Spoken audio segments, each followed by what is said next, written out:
গ্রাম মানেই একটা প্রশান্তির জায়গা, সবুজ প্রকৃতির সাথে মিশে যাওয়া। শুভ সকাল বন্ধুরা, কেমন আছেন সবাই? নতুন আরও একটি ভিডিওতে সবাইকে ওয়েলকাম করছি। বেশ কিছুদিন হলো কোনো লং ভিডিও দেওয়াই হচ্ছে না। শরীরটা খারাপ, সেই সাথে গলার অবস্থাও ভীষণ খারাপ। এখন তো একটু শব্দ বের হচ্ছে, এর আগে কথাই বলতে পারতাম না। বাড়িতে আসার পর আর ভিডিওই দেওয়া হচ্ছে না। সকালবেলায় ঘুম থেকে উঠে দিদি এখানে গাছে জল দিচ্ছে। এই জায়গাটা আগে জঙ্গল ছিল, বাবা লোক দিয়ে জায়গাটা পরিষ্কার করে এখানে গাছ লাগিয়েছে। শীতের সবজি তো এখনো ছোট ছোট আছে, আর যেহেতু এখন বৃষ্টিও হচ্ছে না, তাই তো চারিদিকটা বেশ শুকনো। জল না দিলে গাছগুলোই একদম মরে যাচ্ছে। দিদি সকালবেলায় উঠেই বালতি নিয়ে চলে এসেছে, পুকুর থেকে জল উঠিয়েই জল দিচ্ছে গাছে। বাড়িতে এসে দেখছি মা রান্নাঘরটা লেপে ফেলছে। রান্নাঘরটা যেহেতু মাটির, একদিন দুদিন পর না লেপলেই রান্নাঘরের অবস্থা একদম বাজে হয়ে যায়, চারিদিকে তেল চিটচিটে হয়ে যায়। মা এখন আর পারে না, তারপরও একদিন দুদিন পর পরই রান্নাঘরটা লেপে ফেলে। আর এইদিকে কালকে জামা কাপড়গুলো এখনো দেখছি শুকায়নি, তাই ভাবলাম যে রোদ উঠেছে বেশ ভালো, যাই এবার রোদে দিয়ে আসি। বাড়ির উঠোনে প্রচুর গাছপালা, এই জন্য রোদটা পড়তে পড়তে বেশ অনেকটা বেলা হয়ে যায়। তাই ভাবলাম জামা কাপড়গুলো নিয়ে একবারে পুকুর পাড়ে চলে যাব। পুকুর পাড়ে এখানটায় বেশ অনেকটা খোলামেলা জায়গা, সকালবেলায় উঠেই রোদটা এখানেই বের হয়, তাই সব সময় এখানেই জামা কাপড় রোদে দেওয়া হয়। আর বিশেষ করে শীতের দিনে লেপ কম্বলগুলো বেশ এখানে রোদে দেওয়া যায়। এজন্য মা এখানে দড়ি টানিয়ে দিয়েছে, যাতে সকালবেলা থেকে একদম বিকেল পর্যন্ত এখানে রোদটা থাকে। আর শীতের দিনে তো একটু সোয়েটার চাদর এগুলো তো নোংরা হয়, ধুয়ে দিতে হয়, বেশ এখানে রোদে দিলে একদিনেই শুকিয়ে যায়। তো যাই হোক, সব কিছু মেলে দিয়েছি। পুকুর পাড়ে যেহেতু আসছি, তাই ভাবলাম যে একবারে জলটাও রোদে দিয়ে যাই। দুই ছেলেকে স্নান করাতে হবে, আর বাড়িতে আসলে গরম জল দিয়ে আর চান করানো হয় না। চেষ্টা করি এই যে পুকুর পাড়ে সকালবেলায় উঠেই জল দিয়ে যেতে, আর দুপুরবেলা হতে হতে তখন বেশ অনেকটা জল গরম হয়ে যায়। পুরো এক গামলা জল ভরে দিয়েছি, দুই ভাইয়ের স্নান এতেই হয়ে যাবে। আর আসছি যেহেতু ভাবলাম এখান থেকে এক বালতি জল নিয়েই যাই।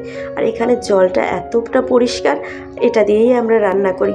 আর এই যে পাশে একটা পুকুর আছে, এই পুকুরে আমরা স্নান করি, তারপর বাকি অন্য অন্য কাজ করা হয়। আর ওই পুকুরটা থেকে জল নিয়ে রান্না করা হয়। টিউবওয়েলের জল দিয়ে অবশ্য ভাত রান্না করলে ভালো হয় না, এই জন্য পুকুরের জল দিয়েই ভাত রান্না হয়। মাঝে মাঝে তো বৃষ্টি হলে মা বৃষ্টির জলই ধরে রাখে। আর এখানে সকালবেলায় দুই বোন মিলে শাক বাছা শুরু করে দিয়েছি। বাড়িতে আসলে শাক পাতা খেতেই ভীষণ ভালো লাগে।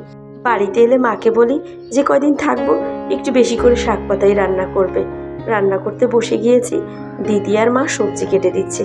দু চুলায় রান্না করতে হয়, একজন সবজি কেটে দিলে তাড়াতাড়ি বেশ রান্না হয়ে যায়। ভাত বসিয়ে দিয়েছি। গতবার যখন বাড়িতে এসেছিলাম, হাঁসগুলো একদম বাচ্চা ছিল, এবার এসে দেখছি বেশ বড় হয়েছে। আর এই যে আরেকটা পুকুরের কথা বলেছিলাম, এটাই হচ্ছে সেই পুকুরটা। এই হাঁসগুলো আবার জলে থাকে না, তাই প্রতিদিন অবশ্য মা ছেড়ে দেয় না, আটকেই রাখে। দুই একদিন পর পর একটু ছেড়ে দেয়।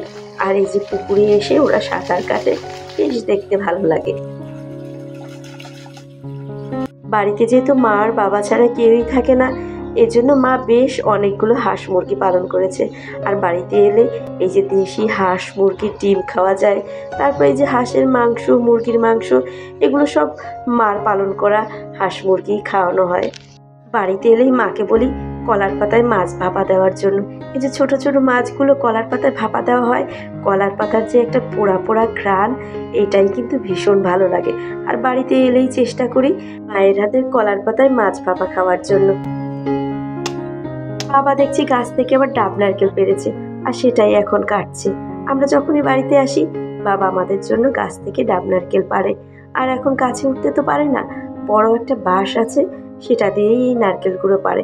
গাছ অবশ্য খুব বেশি বড় না, নিজেই ডাব পারবে, আবার নিজে হাতেই কেটে সকলকে খেতে দেবে। বাবা মা না থাকলে সত্যিই বাবার বাড়ি এসে এই আনন্দটুকু পাওয়া যায় না। এই যে ভীষণ মিষ্টি এই গাছের ডাবগুলো, ভিতরে আবার একটু নরম নারকেল হয়েছে। দিদি সেগুলো উঠিয়ে বাচ্চাদেরকে দিচ্ছে, বাচ্চারা আবার এই নারকেলগুলো খেতে কিন্তু ভীষণ ভালোবাসে। এদিকে মা দুপুরবেলায় রান্নাবান্নার আয়োজন করছে। দেশি কই মাছ লাউর পাতায় ভাপা দেওয়া হবে, একদম কচি কচি গাছের লাউয়ের পাতা, আর সেই সাথে দেশি কই মাছ। এই খাবারটা আমার ভীষণ ভালো লাগে।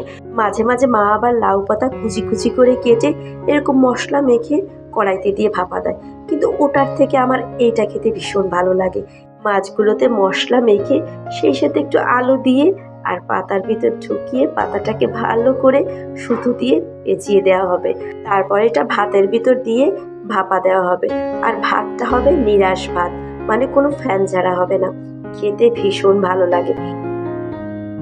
এই যে সুতা দিয়ে বেঁধে একদম কমপ্লিট করে ফেলেছে। আর আমরা যেহেতু চারজনের জন্য 4টা করা হয়েছে।